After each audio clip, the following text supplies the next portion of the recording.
Bueno, muy buenas tardes. Muchísimas gracias por acompañarnos en este conversatorio con un invitado especial que tenemos, que es Ferran Barenvik, que está hoy en la provincia de San Juan, conociendo el museo, conociendo la provincia y aproximándose a esta institución a quien le guardamos tanto cariño en lo provincial y en lo regional. Esta charla, que se da por llamar el Museo en el siglo XXI, lo que busca es articular con todos los espacios que están vinculados a la formación, el trabajo, el vínculo con lo cultural, con la gestión, con lo patrimonial, con lo museístico. Y sin embargo, Ferran, junto a Alberto, junto a Daniel y Virginia, van a llevarnos hacia otras posibilidades u otros paradigmas que estarán interpelando. Bueno, yo ahora voy a hacer la presentación formal de la mesa y ya damos por inicio a esta charla. Ferran Barenvik es curador y director de museos reconocidos internacionalmente. Ha liderado ininterrumpidamente 3 museos en los últimos 20 años. El Museo de Arte Contemporáneo de Barcelona, el Centro de Arte 2 de Mayo de la Comunidad de Madrid y el Centro de Arte Santa Mónica. Entre 1996 y 2001 fue responsable de diversas exposiciones en la Fundación Joan Miró de Barcelona. Sus proyectos han podido verse en algunos de los museos más prestigiosos del mundo, entre los que se encuentra Tate Modern de Londres, el MOAC de la Ciudad de México, el Museo de Arte Moderno de Moscú, Manarat de Abu Dhabi y la Bienal de Venecia. Estudió Historia del Arte en la Universidad de Barcelona y Museología en la Universidad de Nueva York. En la actualidad es profesor visitante de la Universidad de Michigan. Es experto en el conocimiento de los movimientos artísticos actuales, así como de las complejidades políticas y sociales de los museos y la necesidad de considerarlos como un catalizador esencial para una ciudadanía comprometida.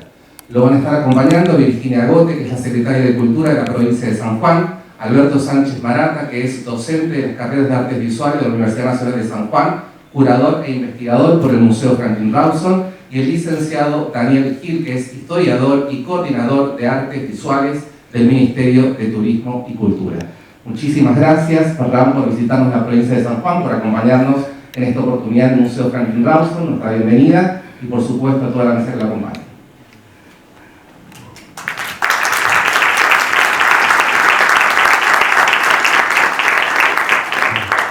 Muchas gracias, Manu, por la presentación, y a todos ustedes por estar acá, y sobre todo Virginia por esta invitación. Y muchas gracias también al Consulado de España en Mendoza, al Centro Cultural de España en Buenos Aires, a la Embajada de España, que han hecho posible también que esté aquí, y sobre todo a Ramón, que es el agente secreto que está entre el público, no lo vamos a señalar, pero que es el responsable de que todo esto esté ocurriendo de verdad. Bueno, muchas ideas para hablar, además muchas de las que tenía cambiadas en el último rato, sobre todo también por el hecho de acabar de visitar este museo, que no había visitado antes, primera vez en San Juan, y que tiene una explicación, como porteño que soy, pero sin embargo, viviendo 48 de mis 55 años fuera de Argentina, es una pequeña razón que nos excusa para no haber venido antes a San Juan. Y como decía, todo lo que iba a decir está un poco ahora afectado por lo que acabo de ver, una institución extraordinaria y unas exposiciones excepcionales, ¿no? de todas las temporales, como la presentación de la colección permanente, que ahora me hacen dudar de alguna de las cosas que iba a decir, porque cuando algo ocurre de una forma tan contundente, decir, wow, quizá lo que habría que hacer es pensar en cómo ocurren las cosas, pero en el punto de partida de esta charla, que además le pusimos ese título de Todos los oídos se desvanecen en el aire, que es una frase traducida de 1000 maneras del Manifiesto Comunista, en la que Marx y Engels se refieren a la necesidad de que tienen las revoluciones burguesas de hacer que todo cambie, incluso lo sólido se desvanece. Después lo vamos a reflexionar un poco. Y era una idea de pensar sobre la noción misma del museo, no tanto pensar en el museo de arte, no tanto pensar en el trabajo de los artistas y de los curadores, sino de qué lugar ocupa el museo en nuestra cultura occidental moderna, contemporánea, y qué lugar puede ocupar en el futuro. Y pensar realmente de qué manera la institución museo puede realmente cobrar aún más relevancia de la que ha tenido. Entiendo que con esto puedo pasar las imágenes. Ok, esto es, no sé si conocen este caso, yo decir que lo conozco hace relativamente poco, no había dado con esta información, que es el primer museo de la historia. Es este, que es son unos restos arqueológicos hallados en Mesopotamia, ¿sí?, en los cuales los arqueólogos con los que se encontraron, al principio no entendían muy bien qué estaban viendo, ¿no?, porque eran una serie de objetos de procedencias muy diversas, de cronologías muy diversas y diferentes, acompañados de estas tablillas que se ven en las dos imágenes de la derecha, la de arriba, ¿no?, en escritura, entiendo que babilónica, y que tardaron un cierto tiempo en descubrir que estaban ante el primer museo de la historia. Eran objetos cuidadosamente recolectados por una curadora. Esta es una imagen contemporánea, una recreación de la curadora de Eligaldi Nana,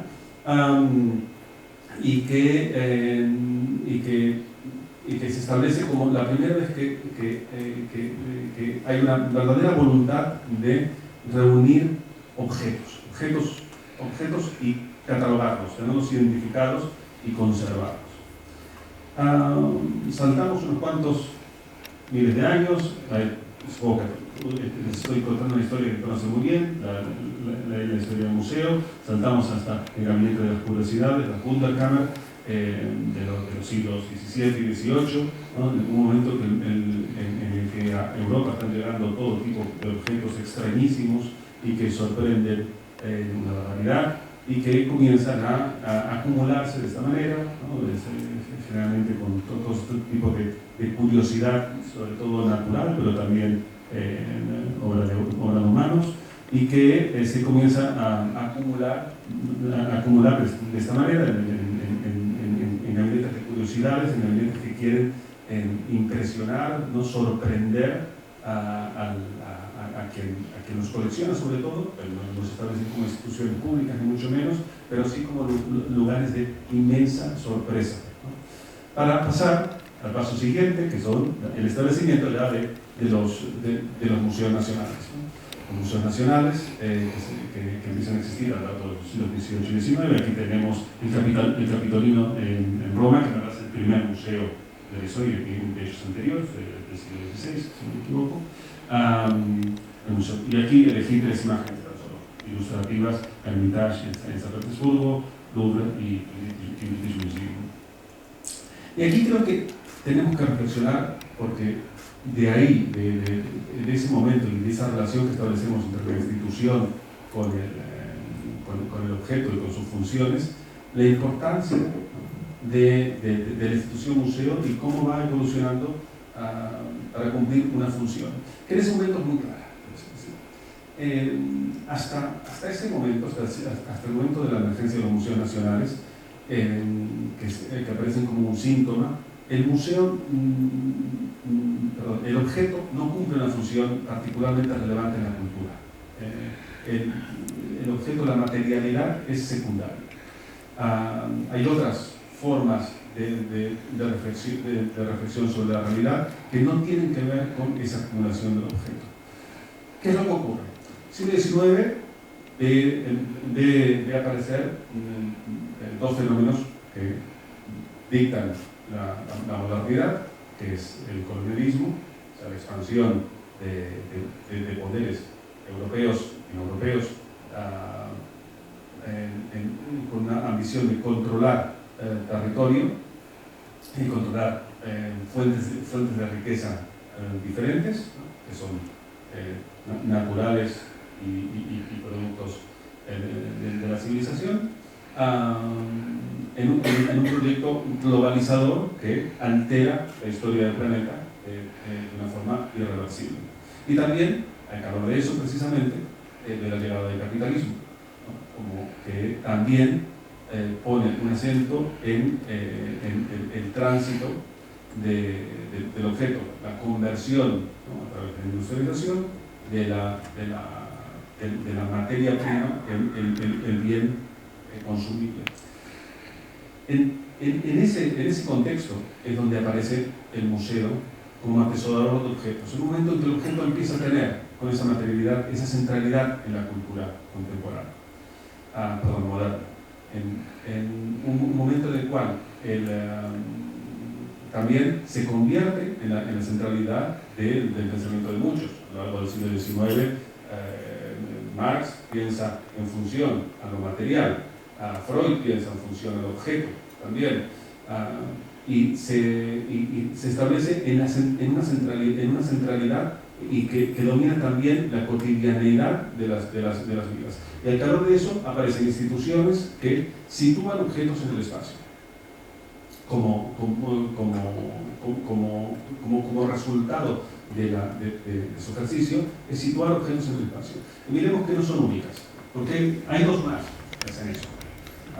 Por una parte está la exposición universal, que también hace en gran parte lo mismo, una exposición universal que muestra básicamente de una forma muy similar al museo, objetos en el espacio. O sea, cuando digo eso, son objetos que uno, en el cual el individuo, aquí llamado visitante, tanto en el museo como en la exposición, puede girar en torno a ellos, ¿sí?, detenerse en uno y pasarse ante él en todo el tiempo que quiera, si quiere media hora, una hora, observándolo, admirándolo, y ignorar todos los demás. En ese sentido, el lenguaje del museo que se establece en este momento es bastante único, ¿no? Un espacio en el cual el espectador se mueve libremente con las limitaciones prácticas, ¿no?, que ahora están muy codificadas, ¿no? O sea, no tocar, ¿no?, lo que se puede, lo que no se puede hacer, hablar bajito, ¿no? Entonces, se convierte en una serie de rituales, ¿no?, de relación con el objeto, y que digo que no son únicas del museo. La exposición universal es otra de ellas, ¿no? Esta imagen precisamente es la de Chicago en 1893, la exposición colombina, para celebrar, para conmemorar el cuarto centenario de la llegada de Colón a América. Elegí esta imagen con una ocasión también un poco emocional, porque preparé algunas de estas ideas cuando estaba en la Universidad de Michigan y en el Midwest americano, donde gran parte de estas cuestiones es muy curioso cómo se interseccionan. Ahora lo van a ver dentro de 2 imágenes por periódico, pero también es muy curioso porque cuando pensaba en esta posición, que es una exposición en la cual cada país manda su representación, como todas las exposiciones universales, Argentina participa mirando una pieza que conocen todos ustedes, estoy seguro, que es La Vuelta del Balón. Que en este contexto es muy interesante porque precisamente está haciendo emerger gran parte de los temas que están afectando a la propia vida del nacimiento del museo, porque aquí tenemos otra vez el objeto, ¿no? El objeto en manos del indígena, en esta imagen que, bueno, supongo que debe estar ya muy dentro del acervo compartido de muchos, ¿no? Pero que precisamente la centralidad de la imagen es el robo de lo más preciado, ¿no?, de los pueblos colonizadores, que es las imágenes religiosas, ¿no?, que son profanadas, ¿no?, supuestamente en la toma de esos objetos, otra vez, ¿no?, la posesión del objeto como demostración de un poder, ¿no?, como o el reto, ¿no?, que no se está tomando. En este caso también se llevan a la mujer como rehén. Pero es muy curioso que esta pieza es la que precisamente se manda a esta posición universal, la de 1893, que lo que quiere es conmemorar algo que es el punto de partida a unas relaciones coloniales que a su vez son el punto de partida del nacimiento del museo. Pero hay otra institución, por decirlo de alguna manera, ¿no?, que también nace en Chicago, no muy lejos de esta fecha, un poquito antes, que es el Gran Almacén, ¿no?, el Department Store, los primeros grandes almacenes de la historia nacen curiosamente en Chicago, también hasta 1850, 60, ¿no? Como lugares en los cuales se pueden comprar todo tipo de objetos, ¿no? Producidos por ese capitalismo que ha aparecido en la colonialidad, ¿sí? Y que se exponen de una manera similar a la de la exposición universal o a la del museo, ¿no? Que es dejar el objeto en el espacio para que el público libremente se pueda mover y decidir aquello que quiera adquirir, ¿no? O sea, es un cambio muy grande en las normas de lo comercial, porque hasta entonces uno entraba en un lugar a pedir un objeto que le ha servido, ¿no? Algo que las generaciones más jóvenes ya no saben lo que es, ¿no? O sea, no entienden esa lógica que puede tener el acto de comprar y que empieza a romperse precisamente en ese momento, en el mismo lugar que se está preparando una exposición universal, que en el fondo están siempre celebrando lo mismo, ¿no?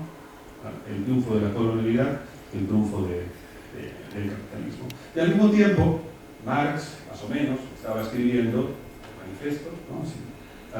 Y de dónde viene el título de esta charla. Aquí elegí unas cuantas traducciones, porque nadie sabe muy bien cómo traducir esta frase, no me gusta.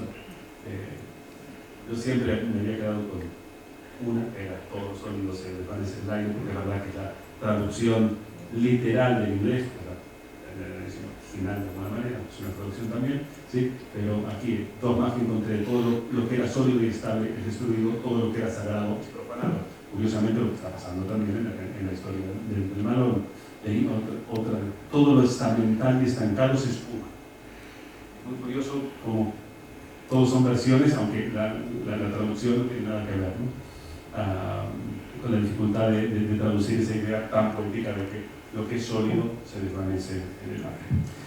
¿Y qué tiene que ver eso con los museos actuales? Yo creo que todo, ¿sí?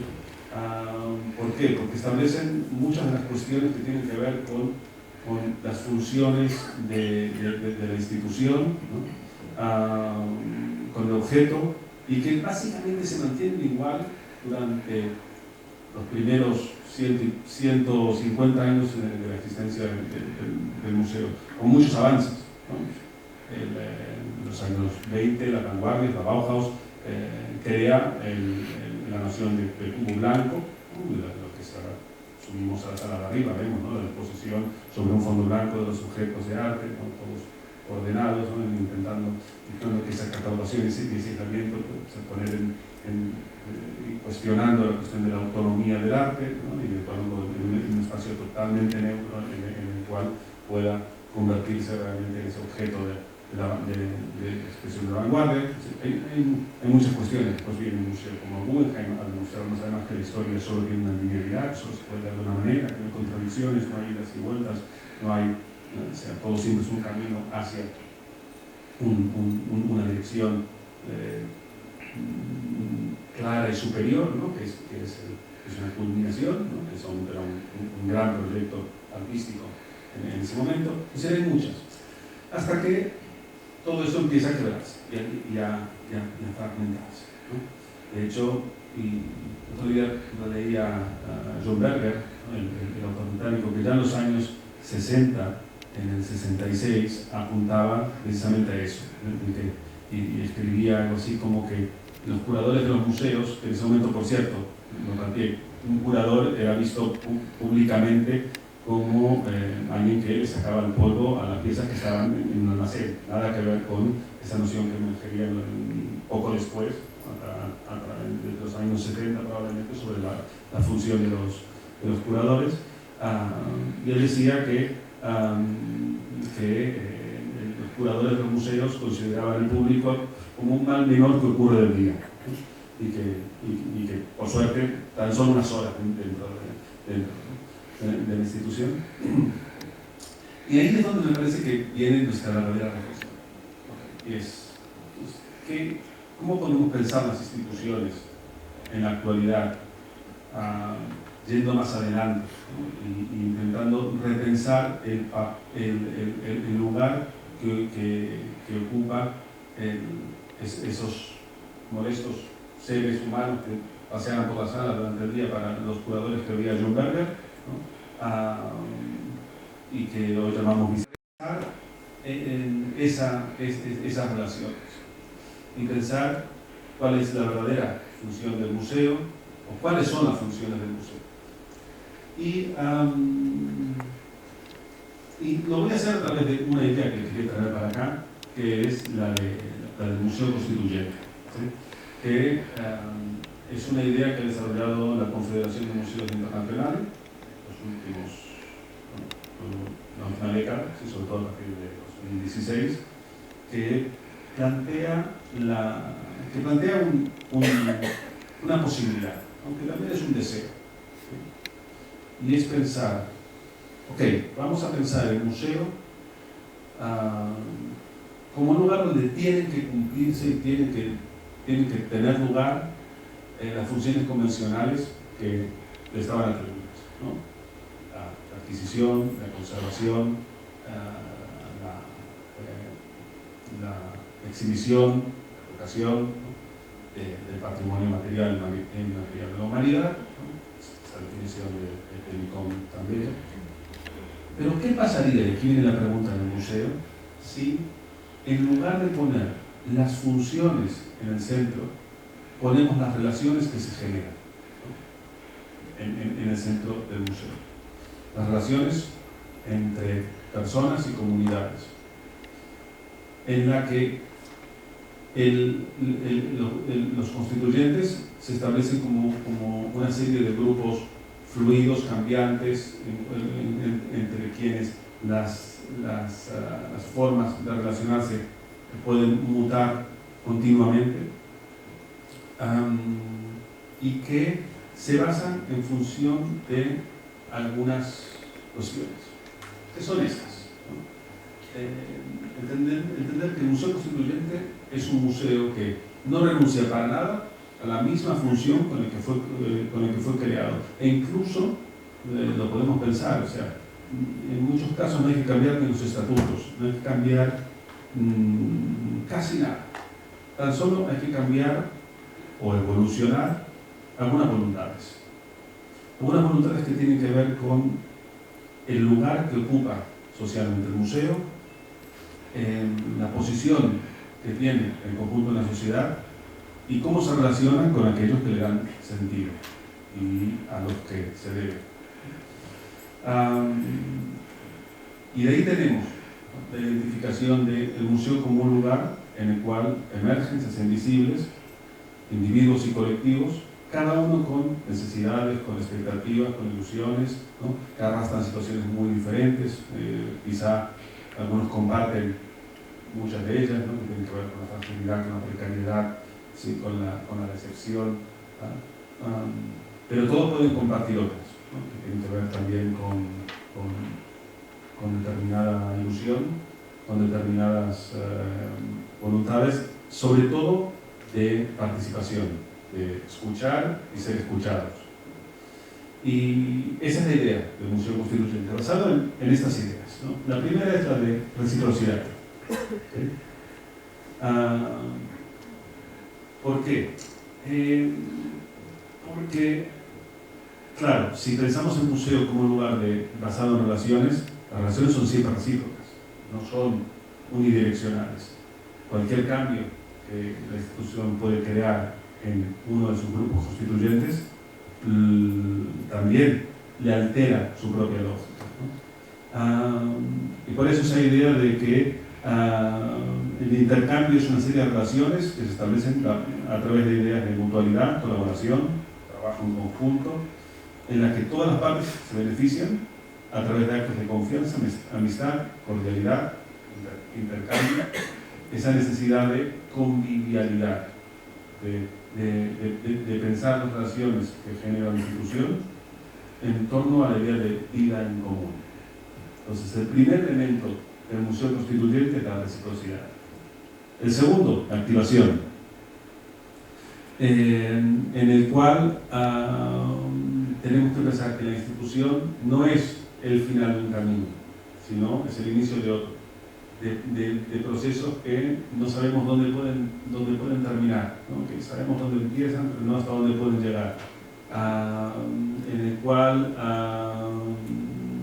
se puedan se puedan debatir, y puedan entrar en juego elementos extraordinariamente diversos, ¿no? Y que eso puede pasar también pensando en la amplitud descomunal de campo de acción que tiene la institucionalidad contemporánea, ¿no? Si había un momento en que el museo era sobre todo esa exposición de objetos en el espacio, ahora llega mucho más. Por ejemplo, lo que estamos haciendo ahora mismo, una conversación entre 4 personas y con todos ustedes, pero puede ser mucho más que eso, ¿no? Todo lo que ocurra en un taller, en la biblioteca. Acabamos de sentarnos solo unos minutos en la biblioteca, pero ahí estaba pasando algo, no sé qué, no necesito saberlo, pero el museo puede ser un lugar en el cual cada una de sus actividades sea una forma de poner en marcha un trabajo, y que pueda llegar hasta lugares que no podemos imaginar, ¿no? ¿Cuáles son? El tercero son las estructuras, ¿no? Entendiendo que la estructura no es esa idea de límite, de frontera, de territorio, de lugar cerrado, sino que las estructuras son, como siempre, reformulables, cambiables, y que si un lugar en el cual pueden hacerse visible, también es el museo. Para mí es lo que más me fascina de la institución es que de todas las que existen me parece que es la que de una forma más evidente, al mismo tiempo que poética, puede hacer visibles las tramas, ¿no? De las líneas que traman nuestra vida contemporánea, y que de una manera u otra, visitando ahora mismo la colección del museo, se puede entender las estructuras sobre las que están basadas la vida de esta ciudad, de esta provincia. ¿Por qué? Bueno, un montón de ideas que son extremadamente relevantes en lo local y que ahí se hacen visibles, y de hecho se pueden pasar, el suelo con una pieza, ¿no? Una pieza con otra, ¿no? Y cómo entre todas ellas se crean un lugar donde las estructuras no solo puedan hacerse visibles, sino también cuestionarse. Y ahí esta idea de la resignificación. Se puede resignificar, que pueda crearse una nueva narrativa. Y por último, la negociación. Un lugar en el cual se pueda repensar continuamente las relaciones de poder, en el cual podamos entender que sí, que como no podría ser de otra manera, como toda institución convencional, y piensen en cualquier institución pública, ha sido una forma de entender las relaciones de poder. Eso también lo decía Marx, ¿no? Si alguien quiere entender aquello que es poderoso de una sociedad, hay que mirar la cultura de la clase dominante, ¿no? Y el museo ha sido un lugar en el cual eso se ha hecho visible, pero también precisamente por eso es un lugar en el cual se pueden negociar y pensar otras posibilidades. Y por eso la idea de que es un lugar en el cual se pueden llegar a acuerdos que son lógicamente fluidos, profesionales, mutuos, y con esas para defender la terminología del museo constituyente, que sean en sí mismos constituyentes, y que eso pueda ser resultado de esa negociación. Sé que esto puede sonar muy abstracto, pero para las instituciones que pusieron en marcha ese trabajo alrededor internacional, que es un espacio muy denso, una confederación, donde vamos a la palabra red, que es una palabra muy inspirada en conceptos de nodos con hubs y extremos, y no tanto en una relación entre iguales. Entre los museos de la Confederación se ha intentado aplicar estas ideas a repensar la institucionalidad, a repensar las actividades, ¿no? en las cuales puede poner en marcha un museo, a veces de forma instintiva, intuitiva, no necesariamente son el resultado de una larga planificación, sino que son el resultado de una voluntad de cambio, porque a veces esas voluntades están en el aire y instituciones las reciben tanto como reciben otras. Para mí, la otra que lo detecta la primera siempre es la escuela, ¿no? como gran lugar donde siempre todo se hace recibe antes que en otros lugares. Y que puede informar esa necesidad de repensar el museo del siglo XXI. Antes de terminar esta introducción o este punto de partida del debate, bueno, estoy de que lo constituyente es plural, digamos, ¿no? Tener en cuenta que crecen, se desarrollan, cambian, mutan, se divisan, se sobreponen, agrupan, recombinan, realinean. Lo constituyente está siempre en flujo, ¿sí? O sea, la existencia depende de las relaciones entre ellas, nunca se dan por hechas, sino que son resultado de una negociación. Es importante esa idea del flujo constante, de que nada de lo que hablamos, que hoy puede estar seguro, pero mañana posiblemente no. Que los constituyentes pueden generar sus propias herramientas, deben generar sus propias herramientas, ¿no? porque pueden producir el material cultural que sea significativo para ellas, ¿no?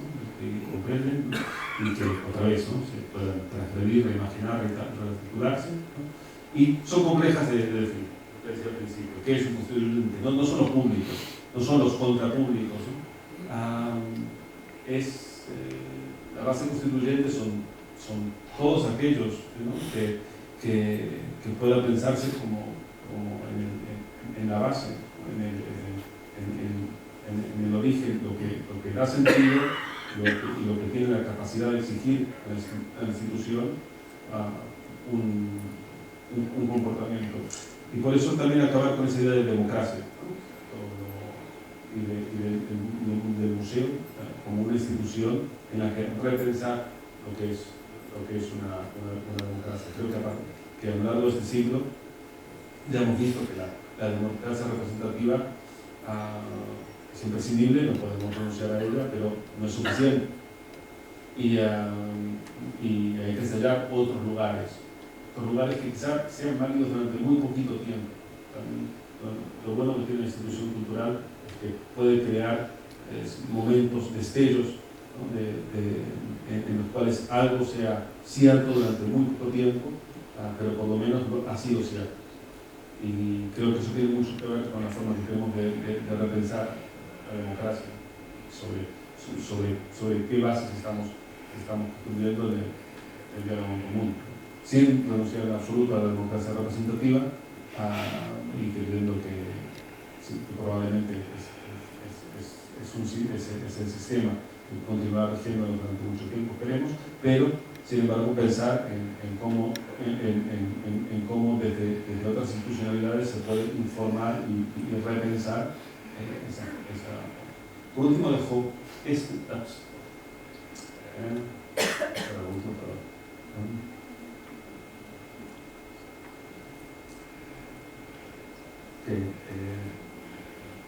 como decía, la cuestión de la producción y de repensar nuestros ritmos ciudadanos. Quería terminar con esto, que se ve francamente mal con la imagen, ¿sí? Pero entendiendo que este es el espacio en el que nos movemos, ¿sí? Si hay algún lugar que se pueda visitar, no está en la web, también esto es un trabajo del internacional y lo único que se puede traducirlo, ¿sí? Y de pensar cómo en momentos en los cuales tenemos que defender de una forma radical el valor de lo subjetivo, ¿no? En el cual, porque es el espacio en el que nos movemos, un espacio en el cual todo es renegociado continuamente y en el cual no podemos dejar que lo subjetivo nos lo perdamos nosotros, ¿sí? y lo perdamos como un arma de imaginación radical y de un espacio de una cierta resistencia política. Y como también desde la institucionalidad cultural y quizá como resultado de esto seamos defensores de lo subjetivo. Para mí uno de los riesgos más grandes que veo es que eso se nos dé la vuelta y que la subjetividad sea usada como una forma de generar unas trampas políticas. Yo recuerdo darme cuenta de esto en enero de 2016, cuando Donald Trump tomó posesión de la presidencia, muchos medios, ¿sí?, algunos muy prestigiosos, hicieron análisis factuales en los cuales demostraban que el número de asistentes al acto, como de Washington, esa foto impresionante, el monumento de Washington hacia el Congreso, había sido muy inferior, una tercera parte, ¿no?, posiblemente de los que habían acudido a la de Obama 8 años antes. Y al día siguiente entrevistaron a la entonces secretaria de prensa de Trump. Trump las cambió muy rápido, sí, cambió completamente de equipo, y un periodista, me parece que de la NBC, le dice este hecho, ¿no?, este dato, ¿no?, ¿qué tiene para decir? Y lo que contesta la secretaria de prensa es muy interesante, como signo de los nuevos tiempos, porque lo que le dice es, le niega el dato, le dice no, dice sí, fueron 300.000 personas contra 1 millón, y dice, un momento, yo tengo verdades alternativas. ¿Cómo puede tener verdades alternativas? Sobre todo cuando generalmente el Partido Conservador jamás había pensado en que hubiera verdades alternativas, ¿no? O sea, los huesos de Margaret Thatcher hubieran retumbado en su tumba, porque si Thatcher decía, there is no alternative, no, solo hay una forma de ver las cosas, ¿no?, es la buena, todas las demás son equivocadas, ¿no? Entonces, ahí es donde veo un riesgo inmenso. Creo que tenemos una obligación de mantener lo subjetivo como un espacio de reflexión de una cierta radicalidad y de imaginación política, en el cual podamos construir a partir de ahí otras visiones alternativas, ahí sí, pero que vaya más allá de asegurar cuántos asistentes había en la toma de posición. Lo dejo acá y a partir de acá empezamos nuestra conversación.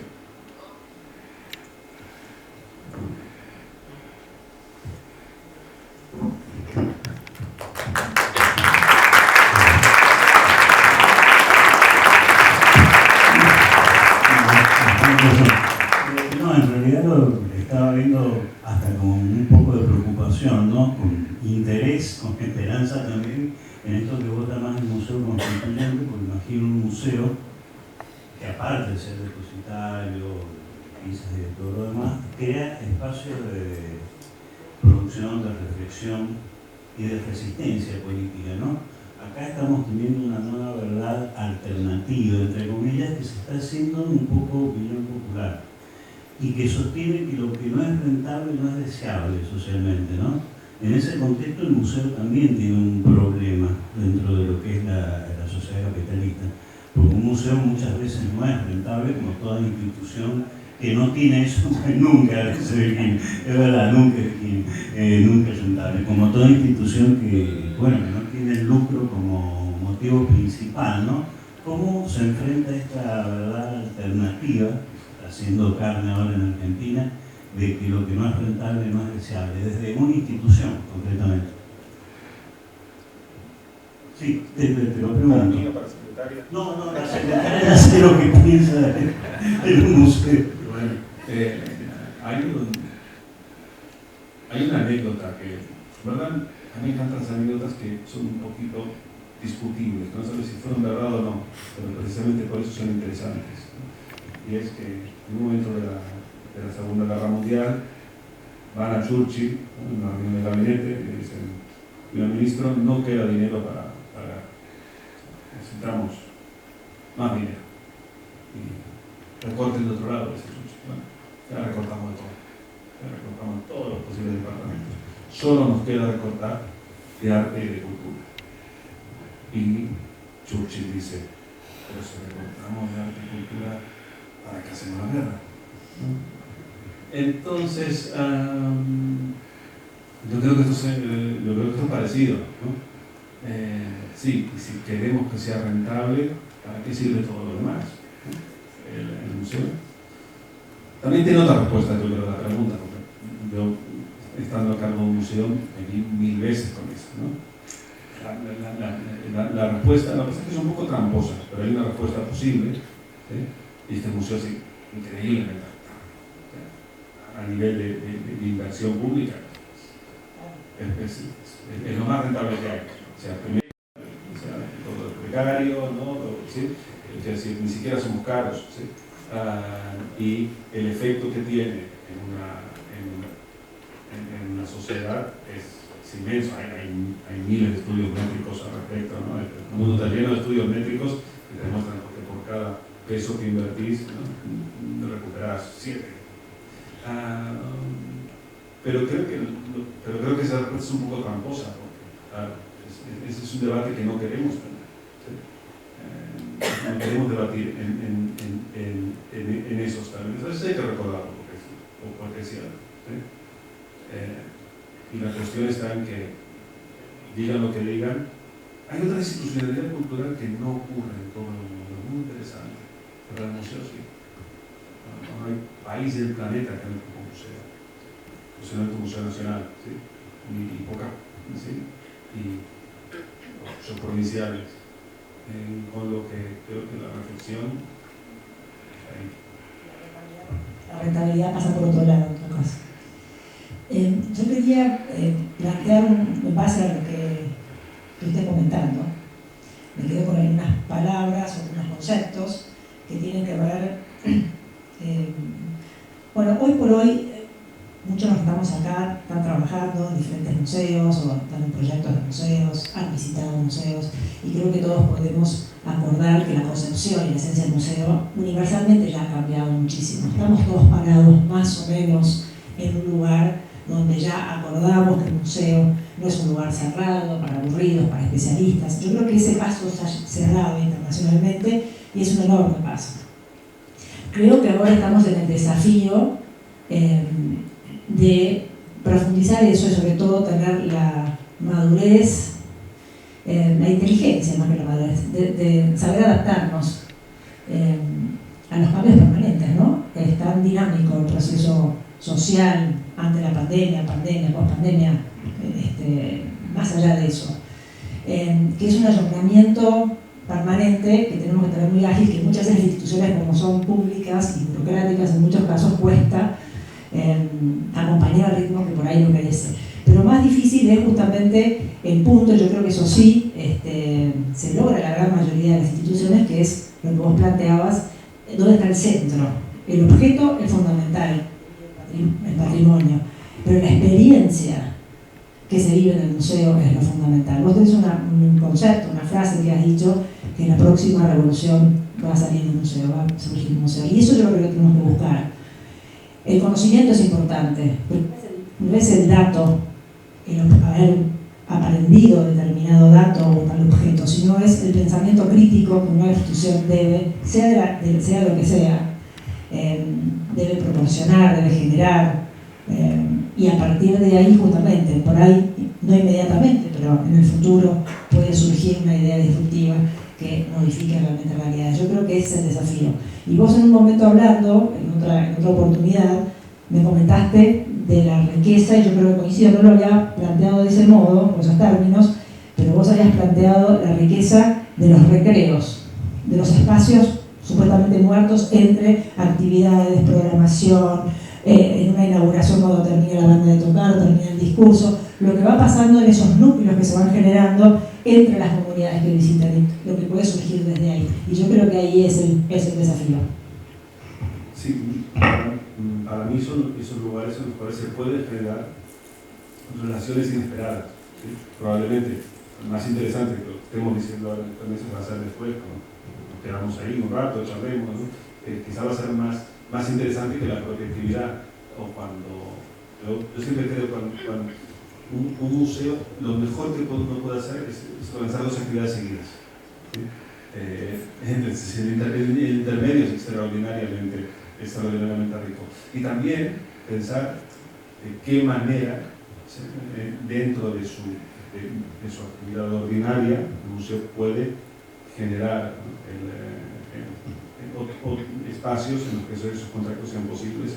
Y en todo caso, la experiencia, ¿sí? Antes comentábamos también que una actividad que se hizo en el equipo educativo propuso, que a mí me parecía muy interesante, que con la exposición, además éxito, las más visitadas, siempre tenían colas y demás, la actividad para escolares de secundaria era visitarla con los ojos cerrados. ¿Sí? Con lo cual, la experiencia era entrar, pero no verla en absoluto. Ni siquiera tocarla, o sea, era atravesarla, ¿sí? Sintiendo el lugar del cuerpo, ¿no? y todo eso que tiene, todo eso que tiene que ver, pero no viéndola en ningún momento. Y como eso creo que hay mucha experiencia que se puede generar para eso, para generar experiencia en sentido puro. Más allá del valor, que es muchísimo, de las conexiones, terminan siendo una excusa, o deberían terminar siendo una excusa, para el visitante que llegue, pero que lo que vive ahí sea inesperado, sea sorpresivo, como lo mostraste en los gabinetes de curiosidades del comienzo de esta historia de los museos, y que sea sorpresivo y que justamente sea la experiencia lo que prime, no el dato, el conocimiento, ¿no? Ahí tengo otro caso muy en la memoria, una exposición que hice hace como parece que fue en 2010, ¿sí? En el Centro de Arte de Mayo, Madrid, un artista que ha acudido una barbaridad, que es Pedro Schneider, un artista alemán, y lo que él propuso fue una producción muy compleja, ¿sí? Y además no respetaba ninguna de la normativa vigente. Era un tubo de 1,5 metros de alto, con lo cual camina un poco encorvado. Se podía entrar de 2 en 2, con unos minutos de separación, totalmente oscuras, con la iluminación que daba un poquito de luz, que atravesaba el museo por varios pisos y volvía a salir. Y luego, por el camino te vas encontrando una serie de cosas, pero eso era parte de la experiencia. Con lo cual, en verdad, otra vez estaba visitando el museo sin poner nunca los pies en el museo. Otra vez, la experiencia del no hacer más que el del hacer, ¿no?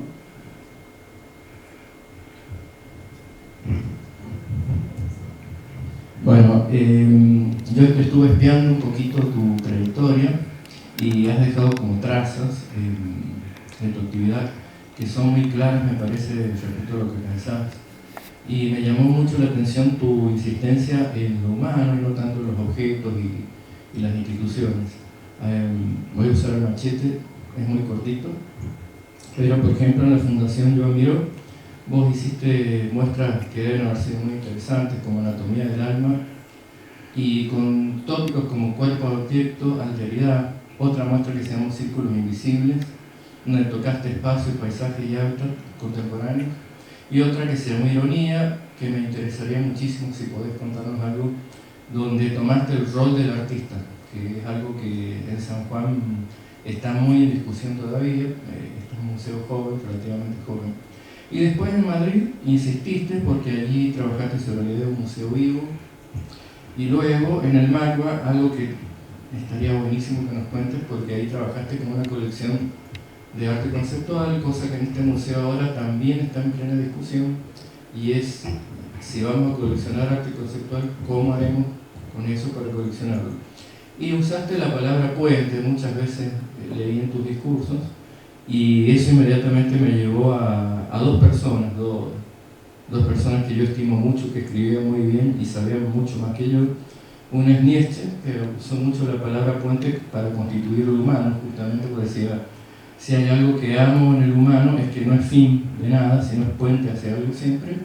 Y el otro es Sarmiento, que para variar, él ha funcionado como antecedente para nuestros museos. Yo vi tu breve historia de los museos y nosotros como siempre nos escapamos regionalmente de eso porque acá el museo nace casi de una relación epistolar entre Sarmiento y su hermana, cuando Sarmiento le pide a la hermana que blanquee una pieza de la casa y la ilumine bien, dice a ver si podemos colgar algunas cosas de ahí para que la gente vea. Y ahí está un poco la cuestión que vuelvo a unir con vos, que es el predominio del humano por sobre lo físico o los objetos, sobre todo que Virginia hizo referencia también a eso de alguna manera. Pero bueno, te tiré como varias preguntas y con la idea de que vos elijas lo que te parezca de todo eso y puedas contarnos, ¿no?, acerca de algo de ese trabajo. Bueno, en verdad, todos casi la mitad de lo que dijiste se puede contestar con una única respuesta, que es ironía. Duchamp decía que él había hecho una obra en su vida y que la había rehecho muchas veces con muchas formas diferentes, pero que él, la única idea que tuvo y que repitió 1000 veces fue de nuevo Jarret, ¿no? Y él decía eso: uno tiene una idea en su vida y todos son versiones. Y en mi caso, yo solo tuve una idea de mi vida que fue ironía, ¿sí? Y después todos fueron versiones. A mí me interesa mucho el tema de la ironía, porque,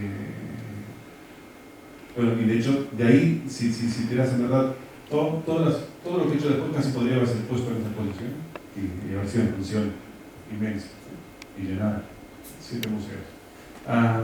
Pero la ironía es muy interesante porque, primero de todo, porque es un concepto que cada uno lo definiría de una manera diferente. Si acá les digo a cada uno que escriba en un papelito, ¿no?, qué es ironía, tendríamos tantas definiciones como personas en la sala, no coincidirían las mismas palabras de ninguno. Algunas ideas es posible, pero sí, sería divertido, ¿sí? En todo caso, para mí, digamos, spoiler, ¿sí?, la ironía es una cosa que pasa cuando se dice una cosa y quizá se quiere decir lo contrario. Esa es una definición muy interesante, porque para mí tiene dos claves. Una es la palabra pasar, o sea, la ironía no existe, sino que ocurre, ¿sí? Es decir, ni la inteligencia artificial es capaz de detectar la ironía, ¿sí? Piensa mucho mejor que nosotros en muchas cosas, pero todavía no detecta la ironía, ¿sí? Es decir, si hoy estuviera lloviendo y yo diría: qué lindo día que hace, la frase está dicha clara, ¿no? Qué lindo día que hace, ¿no? O sea, el análisis sintáctico es impecable. Tú podrías pensar que afuera hay un sol precioso, pero no, está lloviendo. Entonces, pero se entiende por el contexto, pero porque llueve es obvio, ¿sí?, también por el tono, ¿sí? Entonces la ironía no existe, sino que pasa.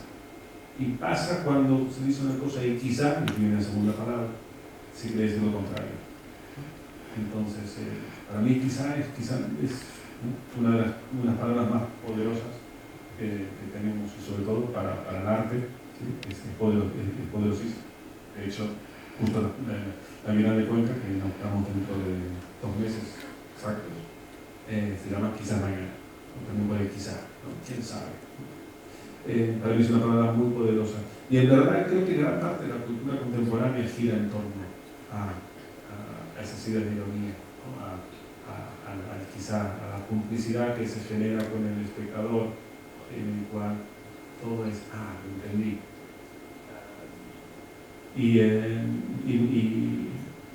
eso creo que informa mucho de la actividad, y es posible que podríamos hacer una lectura de ahora mismo de todo lo que hay en esa institución, pensada en términos de la ironía, sobre todo la colección, seguro, o sea, cosas que están ahí entre lo dicho y lo no dicho, ¿no?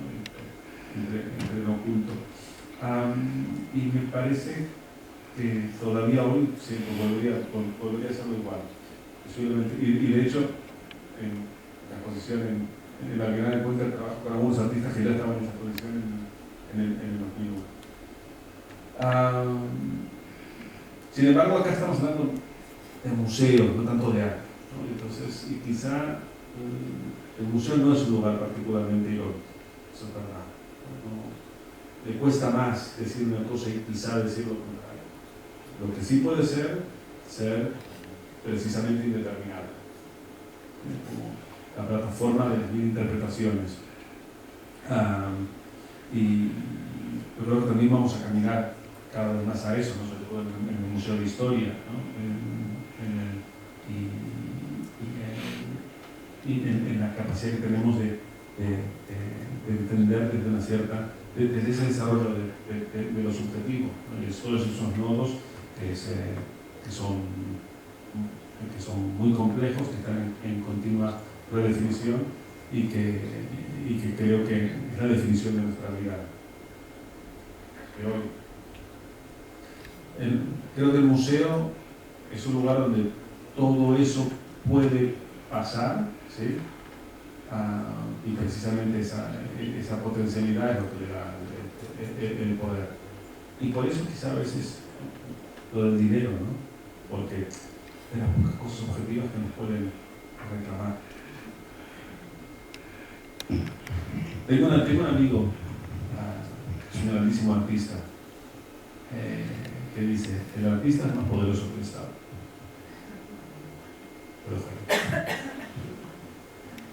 Bueno, recién Alberto nombraba a Nietzsche y a Sarmiento, ¿no? Son pensadores así que trascienden universalmente y uno local.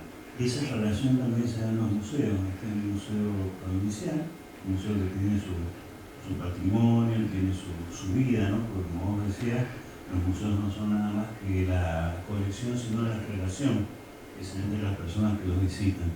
¿Cómo se compatibilizan algunas de estas ideas que veo que vos traes, ¿no? Desde centros muy urbanos con las posibilidades que podemos tener nosotros desde lo local? Yo creo que toda cultura es local. O sea, sobre todo, ahora sí que hablando en arte, pero que cualquier otra manifestación cultural, todo es cultura local. ¿Sí? Apenas creo que exista lo nacional. Y creo que generalmente, al menos por lo que yo veo en las naciones, suele ser unas condiciones de trabajo homogéneas para una serie de historias locales, ¿no? Y narrativas locales. Y eso ocurre incluso en los grandes centros. Lo que pasa es que, claro, pueden dictar en función del acceso a determinadas estructuras de poder, que es un poder, sí, de legitimación, un poder financiero, ¿sí? Control de los medios de comunicación, ¿sí? Pueden imponer el reconocimiento de determinadas culturas locales más que otras, pero en el fondo también son historias locales. O sea, la capital del universo, que no sé si es Nueva York, es una definición muy estrecha de lo que ocurre en una ciudad, que ni siquiera es lo que ocurre en un país. Entonces, a mí precisamente lo que me parece fascinante que conforme avanza el mundo, y una vez también pasado ese momento de encandilamiento, con esa palabra de globalización, que en el fondo era una estrategia básicamente, ¿no? para definir mercados globales, ¿no? y posibilidades de generar recursos globalmente, ¿no? Y eso fue en la década de los 90, que tuvo un impacto en el arte muy claro, y el arte se empapó de eso, y todo era internacional, pero para mí toda cultura es local, y está informada sobre todo por sus propias historias y por relaciones personales, ¿no? Que se establecen, quedan en imaginarios compartidos, ¿no? Y si ves la historia, sobre todo, si hablamos específicamente del campo preciso de las artes visuales, está clarísimo. Lo que haces en San Juan posiblemente no lo podés hacer a 3 horas de acá, ¿no? Y en absoluto al otro lado del mundo. Pues convergen determinadas ideas, pero en el caso de Barcelona es una sociedad muy dictada por una localidad extremadamente clara, ¿no? O sea, la relación con el conceptual, Dada pasó por ahí en un momento de la historia, ¿sí? Y dejó una marca clarísima, solo pues, y Duchamp pasó veranos en Cadaqués, y eso cambió la historia, ¿sí? Y solo por eso, ¿sí? Entonces el caso de España es muy interesante. España, cualquier noción de intentar explicar un arte nacional es imposible. Existen condiciones similares de trabajo, más o menos, pero no tienen nada que ver una ciudad con otra, a veces muy cercanas, extraordinariamente cercanas. Incluso Cataluña en ese sentido es un lugar muy curioso, porque eso pasa a 30 kilómetros. O sea, hay 30 kilómetros entre una capital y una comarca y la siguiente, y son historias totalmente diferentes. Yo quería saber tu opinión, que has dirigido varias instituciones importantes, y bueno, yo también lo he hecho, y acá hay varios directores también, y es una de las bueno, reflexiones y dudas que, por lo menos con diferentes directores que yo he hablado, y que es un tema que surge siempre, ¿no?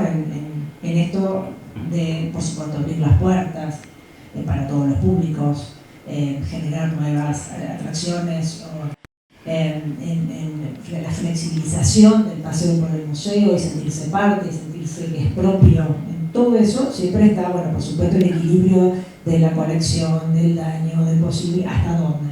Y surge, bueno, a veces internacionalmente la fiesta de recaudación, la comida en la misma sala donde está la colección, música en las salas que uno va implementando, siempre están los críticos, los que no, bueno, los límites que uno debe hacer son estructuras previas, y todo vale, no todo no vale. Bueno, es un poco una reflexión. A mí me pasó una anécdota al poco andar de inaugurado este museo que me pareció bellísima y me dejó pensando en eso, en esto de hacer talleres para chicos. Acá hay una colonia de todos los veranos vacacionarte, que vienen un montón de niños y que se siguen manteniéndose ya 16 años, es esperado. Un día una madre que vino al museo, yo justo estaba en el hall, y se acercó y me dijo: ay, usted, la directora, bueno, le quiero hacer una pregunta, mi hija cumple 15 años, ¿la puedo festejar acá? Yo, con solo la idea de que la señora tenga la posibilidad de creer que ahí se puede hacer una fiesta de 15, me pareció maravilloso como función del museo, de decir, esta señora vino, se sintió cómoda, la chica quiere venir. Bueno, esos replanteos, ¿no? Hasta dónde, hasta dónde abrir las puertas, vale todo, no vale todo, con la necesidad, el ansias de generar realmente respuestas para todo, por más que la conexión sea específica para una determinada cosa. Bueno, es un planteo que siempre está vigente, ¿no? Y en tu experiencia, también las presiones políticas, de hacer ciertas actividades que uno rechaza, que se frena, bueno, sabrás del caso porque era tocado. Entonces, bueno, tu reflexión y experiencia acerca de eso. Bueno, sobre la cuestión política, yo creo que, bueno, lo que decíamos antes también de la negociación, o sea, la autoridad política, que la tiene, la debe ejercer, ¿sí? Porque tiene un mandato. Para eso, también es un espacio constituyente, ¿no?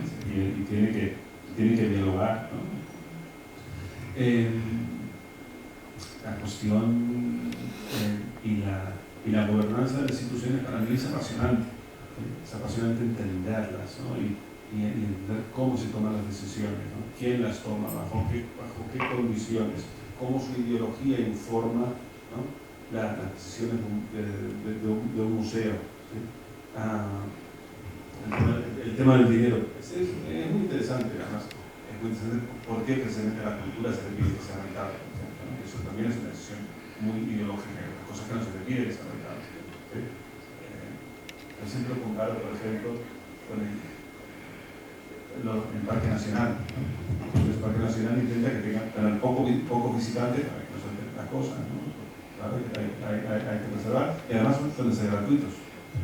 En cambio, el museo, en algunas ocasiones, por suerte no en Argentina, puede ser de pago, ¿sí? Y además te exigen el máximo número de visitantes posible. Es una contradicción inmensa. Y la cuestión de la gobernanza, bueno, daría para otra mesa, ¿no? ¿Cómo es que pensar cuáles son las fórmulas de gobernanza más adecuadas para cumplir los objetivos que marca la ciudadanía? Al fin y al cabo, esto no es nuestro. Y he pasado por algunas, ¿sí? instituciones, y cada una de ellas con fórmulas de gobernanza diferentes y con ideologías diferentes y con puntos de partida, o sea, presupuestos financieros diferentes, ¿no? que lo hacen particularmente especial. Para mí no hay nada mejor que la política se exprese en los presupuestos. Hay una entrevista que me gusta mucho como habla, que dice la ideología del presupuesto. O sea, uno puede cargarse, ¿no?, de grandes palabras, pero hay que hacerlo. Por lo que hace la actividad, sí, debe haber cumpleaños en Inventadora. De hecho, yo trabajé con una artista que curiosamente otra vez también está ahora en cardenal Iván Argote, que lo que nos propuso fue exactamente eso: cada día un cumpleaños. O sea, dedicó su exposición, la sala de presupuesto, a comprar papas fritas, unos refrescos, y cada día se ponía el año y una torta, ¿sí? Que además encargamos, ¿no? Local, una torta. Y creíamos que nos costaría llenar y que sobre todo serían niños cuyos padres, bueno, mira, este año tenemos suerte, no ensucian en casa, ¿sí? Y no, vino primero que se llenó enseguida, ¿sí? Y segundo que vino gente de todas las edades, ¿sí? Algunos niños, pero sobre todo adultos, abuelos, ¿sí? Y que venían al museo, entendían muy bien la emocionalidad de la pieza, no se comparte dentro del museo el día de tu cumpleaños. Funcionó extraordinariamente, pero que está ese cumpleaños nadie lo olvida. Sí. Y creo que en el fondo, sí, por supuesto, creo que hay que ofrecer esas formas. Eso era una pieza anarquista, eso era otra cosa, pero como institución, la cuestión de la audiencia es fundamental, pero yo creo que sobre todo es de qué manera esta visita puede ser realmente significativa, ¿no? O sea, y la participación de la institución, no solo con la visita, ¿no? El hecho de estar bajo ese techo puede ser realmente significativo para la vida de la gente y no ser actividades vacías. Tenemos demasiadas en nuestra vida, ¿no? Ofrece unas oportunidades increíbles para actividades vacías, lo comercial también, ¿no? En cambio, el museo quizás es un lugar donde sí puede ser algo significativo, no sé si relevante, pero como mínimo significativo.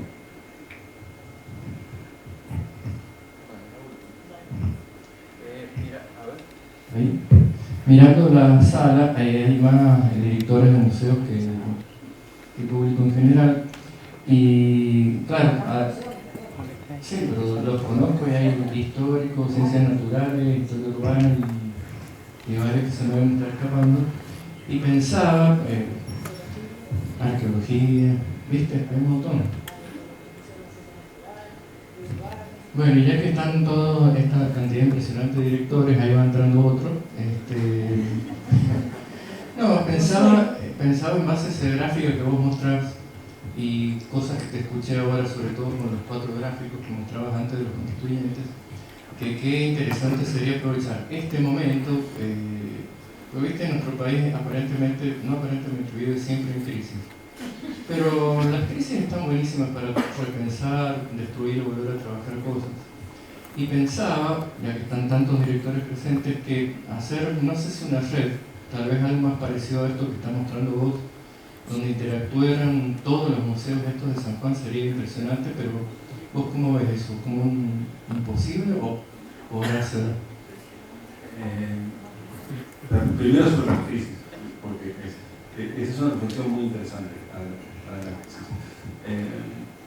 Creo que una de las cosas, después de la crisis, ¿no?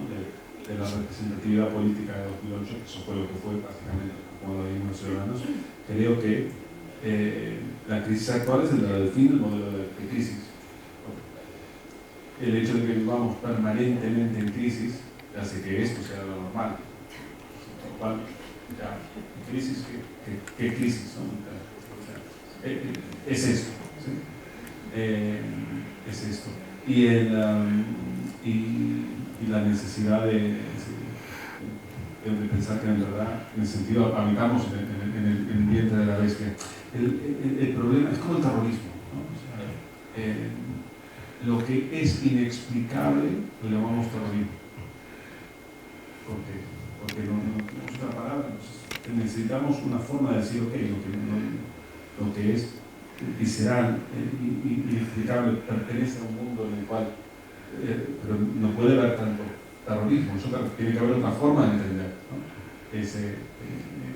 Determinadas cosas, ¿no? Y me pasa lo mismo con la crisis, ¿no? O sea, tiene que haber otra forma de entender el mundo en el que vivimos, sin decir que estamos en crisis otra vez, ¿no? ¿Sí? Entonces, y eso, la segunda parte que entiendo que decís, si si quizá esto es una forma, pero es que yo creo que esto es una forma primero de detectar, son trabajos que ya se hacen, o sea, yo estoy seguro que aquí no descubrí nada nuevo a nadie, o sea, tan solo que es una forma de plantear algo que estamos, que creo que no solo los museos de la institución cultural, toda la institucionalidad está repensándose, ¿no? Precisamente por la cuestión de la crisis de los modelos políticos, ¿no? Entonces, yo creo que tan solo es... Y de la sociedad. Y de la sociedad, pero creo que la cuestión es, por la parte que nos toca a nosotros, es cómo respondemos desde una institucionalidad basada en criterios, por eso empecé con la historia de la institución, ¿no? En criterios que tienen que ver con ideas que ya no nos sirven para dialogar con el presente, ¿no? Como el de la posesión del objeto, ¿no? El de reafirmar de que somos lo que tenemos, ¿no? Está en el origen, del museo, ¿no? Del siglo XIX, en el cual sos lo que tenés y, bueno, no sé, aquí el Museo Nacional de Bellas Artes para verlo. Para mí me parece muy claro, ¿no? Por suerte ahora está el Malón también expuesto, si no me equivoco, ¿no? Que no estuvo expuesto durante mucho tiempo, tampoco que en sí mismo no es una pieza intrínsecamente interesante desde un punto de vista artístico, pero tiene otros valores, sí, claro.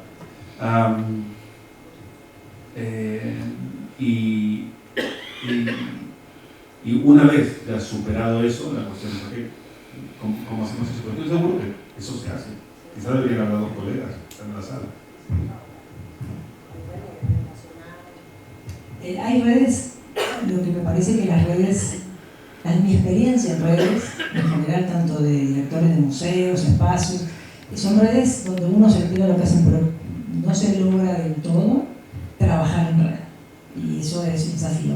Nos pasa a todos, terminamos un encuentro, un congreso, fuiste, dale, ¿no? Todos los contactos, ponemos en una red y después por ahí vemos, uno a esas redes, que bueno, hoy con internet y con las redes sociales que están muy... Pero mi experiencia con esas redes que dice Alberto es que la realidad concreta es que cuesta mucho el trabajo real en red, como trabajo, ¿no? Constitutivo entre todas las partes, que tiene que ver con los individuos poco ciudadanos que somos argentinos, ¿no? Digo yo. Es que quizá la respuesta no está totalmente en la red, porque las redes que se plantean como tal suelen tener objetivos demasiado pragmáticos, ¿sí?